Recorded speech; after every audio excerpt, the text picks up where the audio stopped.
আল্লাহর গোলাম। এই জন্য আল্লাহ তাআলা বলেন ওয়াহুয়া আ'লামু বিল মুহতাদিন।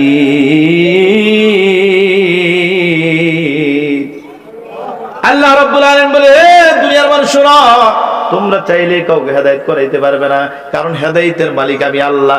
আমি আল্লাহ যাকে চাই হেদায়েত দান করি, আমি আল্লাহ যাকে চাই আবার পথভ্রষ্ট দান করি। ঠিক কিনা কথা বলেন? আমি আল্লাহ কাউকে খাবার দেই, আমি আল্লাহ কাউকে আবার না খায় রাখি। ঠিক কিনা কথা বলেন? এই ক্ষমতা আমার হাতে। ঠিক কিনা কথা বলেন? মুসলমান আল্লাহর গোলাম, আল্লাহর পয়গম্বর বিশ্ব নবী আরবি আলাইহিস সালাম কেমন পাগল পারা নবী ছিলেন, চাচার জন্য পাগল। শেষ পর্যন্ত কইতেছেন এ চাচা শুধু কানে কানে শুধু জিহ্বাটা লড়াইলেন, একবার বলেন, একবার শুধু জিহ্বা লড়াই বলেন, কারো শোনা দরকার নাই, কারো শোনা দরকার নাই। আমি যদি মুহাম্মদ রাসূলুল্লাহ আমার কানে যদি শুনি তাহলে আপনার জন্য সুপারিশ করব। আল্লাহু আকবার বলেন। মুসলমান আল্লাহর গোলাম, এই জন্য বাবা হেদায়েতের মালিক কে? আরো চিল্লায় বলেন হেদায়েতের মালিক কে? হেদায়েতের মালিক কে?